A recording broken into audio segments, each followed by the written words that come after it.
anyone wants to come with me, he or she must put aside self-interest and then pick up the cross and follow me. Pursuing self-interest leads to nothing in the end, but putting aside self-interest for my sake leads to everything. Jesus spoke these words to his first followers, and now he's speaking them to you. Yes, you. You are a person of great worth in Jesus' eyes. So great that he's inviting you to follow him. And how might you follow Jesus? First of all, by putting aside your own selfish interest. This requires looking around you at other people whose wants and needs are more important than your own.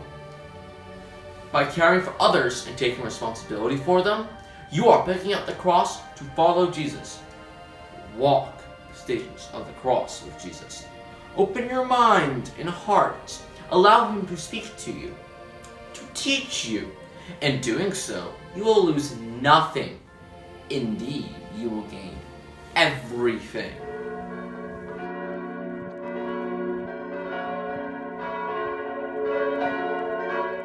Jesus is condemned. We adore you, O Christ, and we praise you, because by your holy cross you have saved the world. Jesus was one of those who did not fit in. He did and said things that upset the people with the power. The religious leaders wanted him out of the way, and Pilate the judge went along with it. Jesus was condemned to die on the cross. Every day in our world, people are condemned. We hear about it on the evening news. Every time someone is rejected for being black or Asian, Hispanic or Jewish, every time an old person has to huddle on a street corner and keep warm, or search in a garbage can for food, every time a handicapped person is made to feel unwelcome, someone is being condemned. You see it in your life too. There are those who are constantly the butt of jokes. They look funny, or talk funny, have different opinions, are annoying. They just don't fit in. Yes, forgive us for the times we condemned you and others through our silence and indifferences. Help us to love and welcome all others as you did. Teach us how to follow you.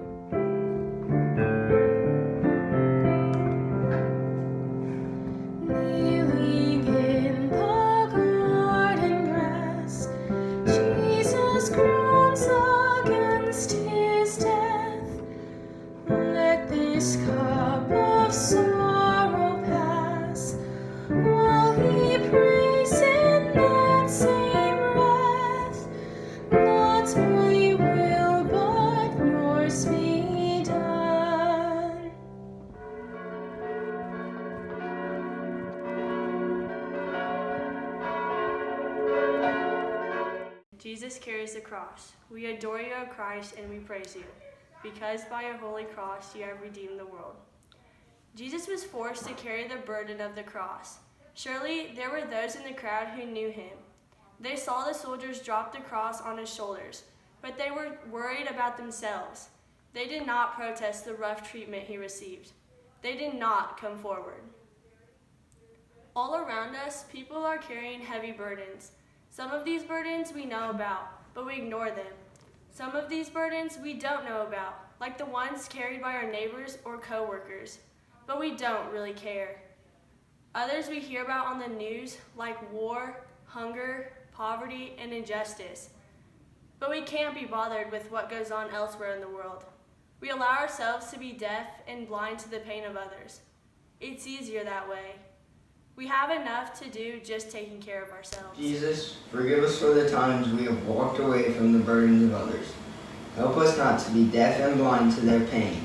Teach us how to follow you.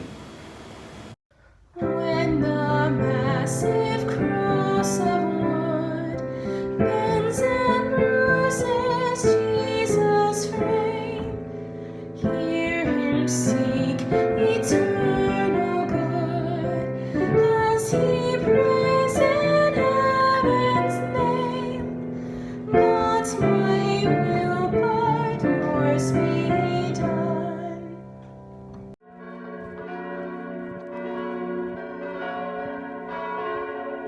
Jesus falls for the first time. We adore you, O Christ, and we praise you.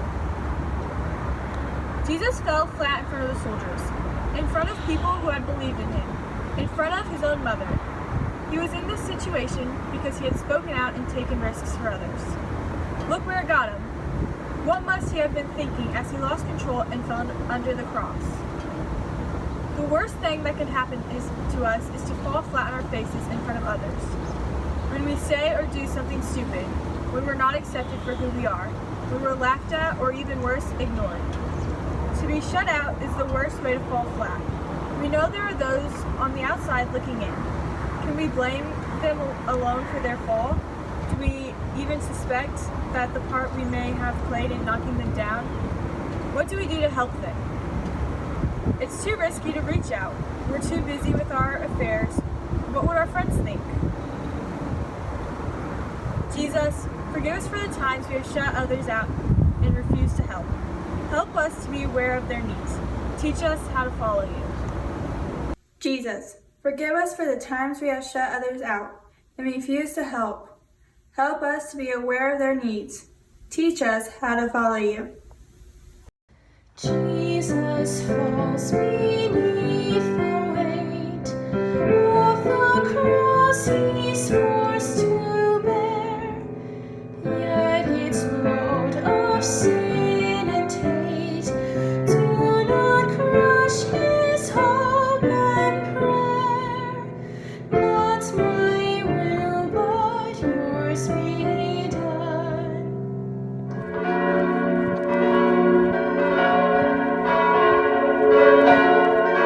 Jesus meets his mother. We adore you, O Christ, and we praise you, because by your holy cross you have redeemed the world. Mary wanted Jesus to succeed. She wanted people to accept him, to believe him, to love him. But here she meets him, and he's carrying a criminal's cross. Did she think that he was guilty, that he was a failure, or did she love and support him? As parents, we expect so much of our children. We want them to succeed. We want to believe that they can do anything, that everyone will like them, that they will never cheat or steal or lie, that they will always choose to do what is right. We wanted our own parents to always think the best of us. There were things we did that we did not want them to know about. We have failed to see the best in our children, or have misunderstood them, and for the times we have resented our own parents. Help us to be grateful for their love. Teach us how to follow you. Jesus waits in Mary's eyes, all the sorrow mothers bear, and he prays his friend supplies, grace to strengthen her own prayer. Not my will, but yours be done.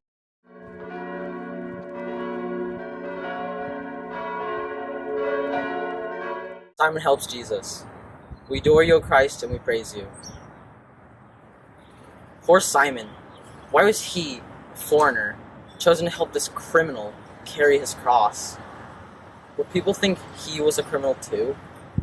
He was probably embarrassed and humiliated to be forced into this situation. Was there even a moment when he forgot his own discomfort and looked at Jesus with compassion? Sometimes because of work or social situation, we are forced to associate with an outsider, someone we wouldn't be caught dead with otherwise. We don't stop to think about that other person's feelings. We only care about how we feel. How does this look? What if someone thinks we chose this situation? Jesus, forgive us for the times we have hurt others by not caring how they feel. Show us how to act with love and compassion. Teach us how to follow you. We with Simon of Cyrene help the Savior bear the cross. Step by step we slowly glean what true faith and prayer will cost. Not my will, but yours be done.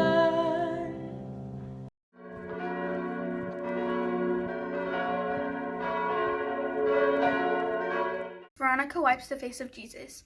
We adore you, O Christ, and we praise you, because by your holy cross we have redeemed the world. Veronica bucked the crowd. Her sympathy overcame her fear, and she came forward to wipe the blood and sweat from Jesus' face. She didn't stop to think about the consequences or to measure her own needs. At that moment, she thought only about the needs of Jesus. There are people who sometimes actually buck the crowd. When everyone else is drinking or doing drugs or telling crude or racist jokes or tearing someone down, this person speaks up. Hey, this isn't right. This isn't good. I refuse to go along. And everyone laughs or calls him a goody-goody. Jesus, forgive us for the times we have laughed at people that buck the crowd. Help us to learn to accept the truth about ourselves and what we do. Teach us how to follow you. Seek the courage and the grace that Veronica displays when she wipes the bleeding face of the one who bravely prays, not my will but yours be done.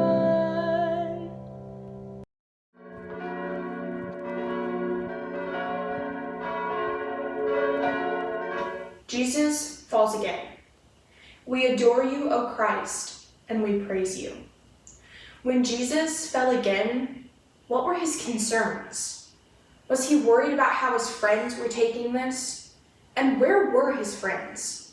Why didn't even one of them step forward on his behalf? Was he angry or hurt? What was he thinking when he plunged to the ground for the second time?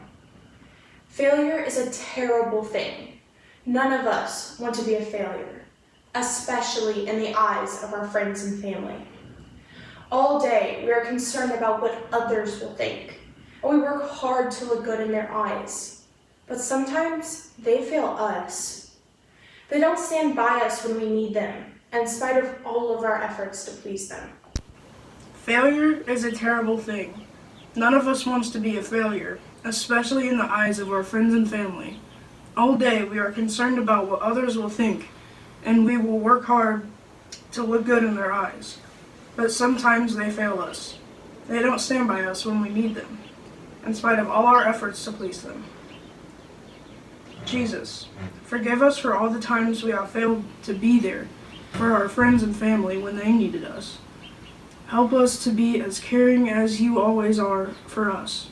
Teach us how to follow you.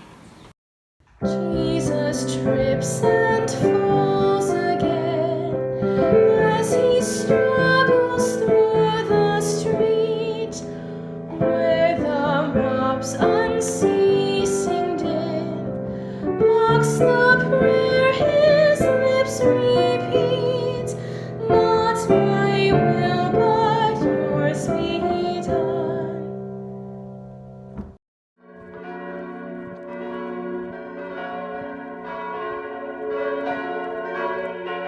Jesus speaks to the woman of Jerusalem. We adore you, O Christ, and we praise you, because by your holy cross you have redeemed the world. The women in the crowd who wept for Jesus were crying because the situation called for tears. The crowd was stirred up and noisy. Frightening things were going on. The women were too curious to leave, but too afraid to keep quiet, and so they cried. As Jesus passed by, he heard them. Sometimes a crowd mentally takes over. Things we would never do on our own seem okay when everyone is doing them. We tend to laugh louder, go along with offensive remarks and gossip, and even gang up more on losers when we are in a crowd. Jesus, forgive us for the times we have gone along with the crowd without accepting responsibility for what we do. Help us to get in touch with what we really think and feel. Teach us how to follow you.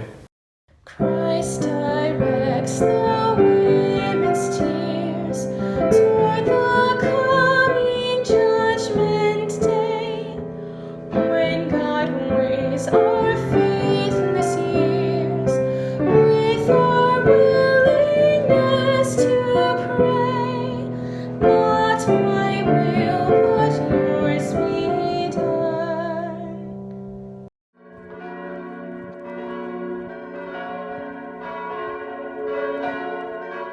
Jesus falls the third time. We adore you, O Christ, and we praise you, because by your holy cross you have saved the world. Jesus fell 3 times with the cross on his shoulders. All those people watching, what were they thinking? He had helped so many of them, but now not one of them had the courage to come forward. Were they frightened of the soldiers and the angry crowd? Or was it simply that Jesus was no longer one of them, and so they let him fail? To be made fun of once is bad enough. To have it happen again and again is agony. Yet there are people in our lives who are made fun of all the time, and we do it to them too. They don't fit in, they don't belong, so it's okay. Everyone does it. Everyone knows how different they are. They fall down in front of us over and over, and we just knock them down again. Jesus, forgive us for the times we make fun of others. Give us the courage to lift them up when they fall, even if they don't fit in. Teach us how to follow you. Jesus stumbles one last time, nearly broken by the load. Yet the prayer finds strength to climb Calvary's final stretch of road. Not my will, but yours be done.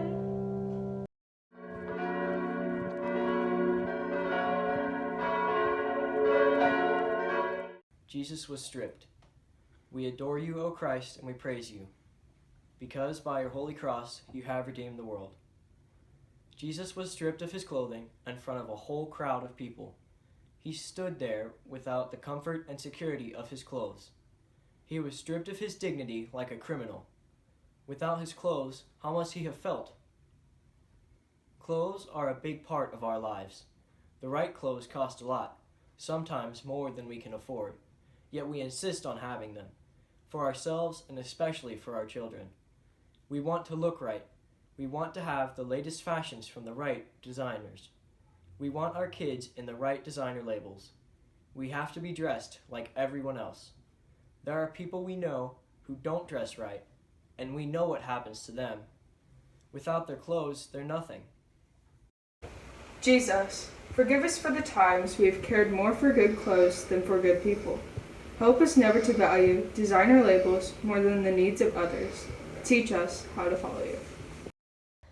Naked to the sun and clouds, and the jeers and mocking stare of the soldiers and the crowds, Christ continues with his prayer. Not my will, but yours be done.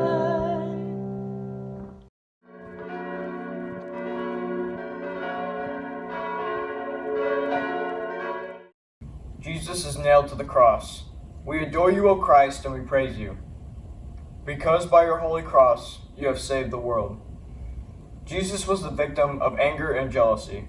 He had stirred up the people. He had said and done different things. He had accepted all people equally, as they were. Now, he was paying the price. There must have been those in the crowd who knew he was innocent, but they just went along with the way things were. They stood by and let Jesus be nailed to the cross. At times, we do things that are ugly and wrong. We say hateful things about others. Black people, white people, poor people, Asian people, Hispanic people. We call them names because they're different, because we've decided that we're better. We join others who laugh at them. Deep in our hearts, we know this is wrong, but we go along with it anyway. Jesus, forgive us for the times we have nailed others to the cross because they were different. Show us how to love and value people as you did. Teach us how to follow you. While the soldiers throw their dice, they ignore their victims' groans. Lost to them the sacrifice and the prayer that Jesus moans. Not my will, but yours be done.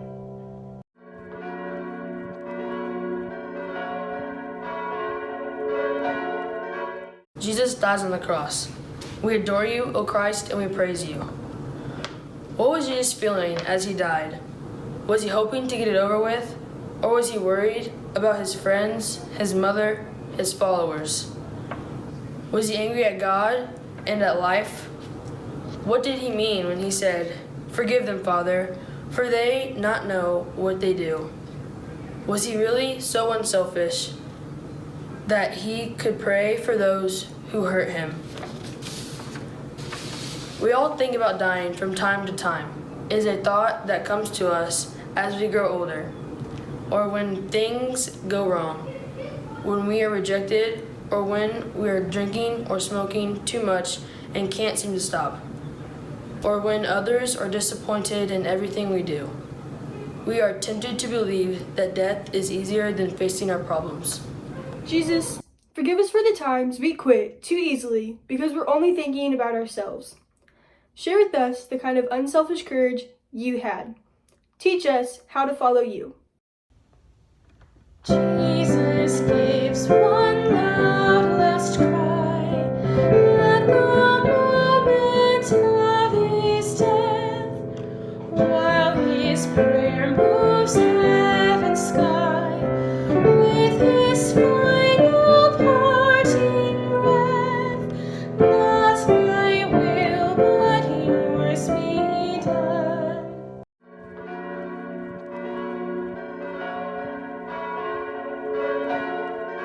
Jesus is taken down from the cross. We adore you, O Christ, and we praise you. Joseph of Arimathea, a secret follower of Jesus who was afraid of the leaders, finally came forward after Jesus died.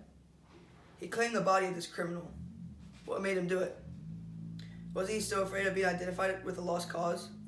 No doubt he's ashamed for waiting so long, but at least he did something good and courageous in the end. Sometimes we clearly recognize a lost cause. A team that never wins, a business venture that doesn't succeed, a relationship or friendship completely broken. We don't want to be a part of a lost cause, but often we are. We're fans of that team, or with that business, or part of that broken relationship. What then? Jesus, forgive us for the times we walk away from painful situations and from the people in them. Give us the courage to act on our beliefs, no matter how afraid we feel. Teach us how to follow you. As they take the body down and they wrap it in a sheet, in their hearts they hear the sound that his lips no more repeat. Not my will, but yours be done.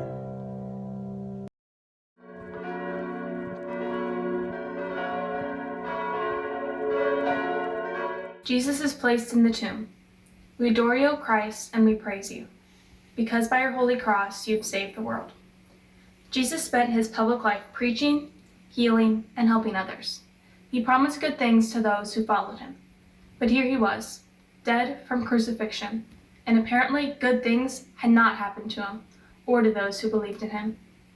At this moment of sorrow and failure, his followers had abandoned him, and he was buried in another man's grave. When we've worked hard at something, we expect to be rewarded. The job promotion, praise from our family and friends, cheers from the fans. We certainly don't want to be blamed for doing our best. It happens sometimes, though, to people we know, and we walk away from them. We don't want to hang out with losers.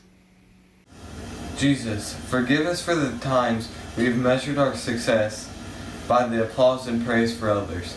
Help us learn to look beneath the surface of things with the eyes of faith. Teach us to follow you. Quiet is the hallowed cave, peace and tears and grief descend. Mourners offer at the grave, while they learn from Christ their friend. Not my will, but yours be done.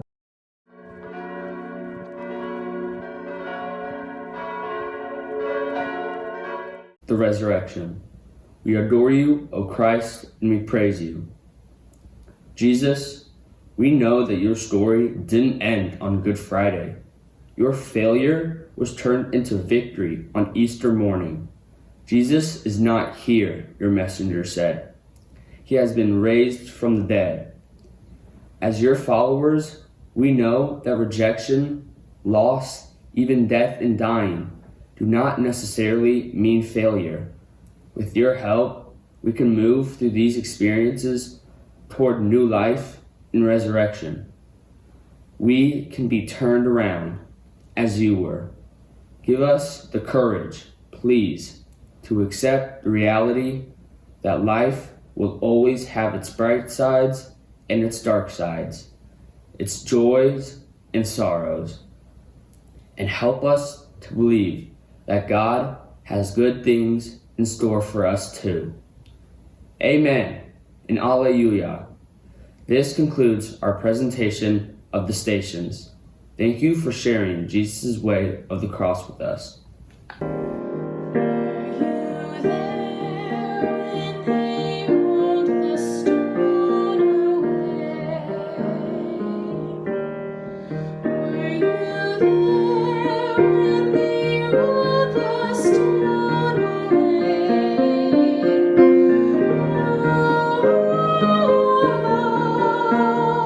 Sometimes it causes me to tremble, tremble, tremble.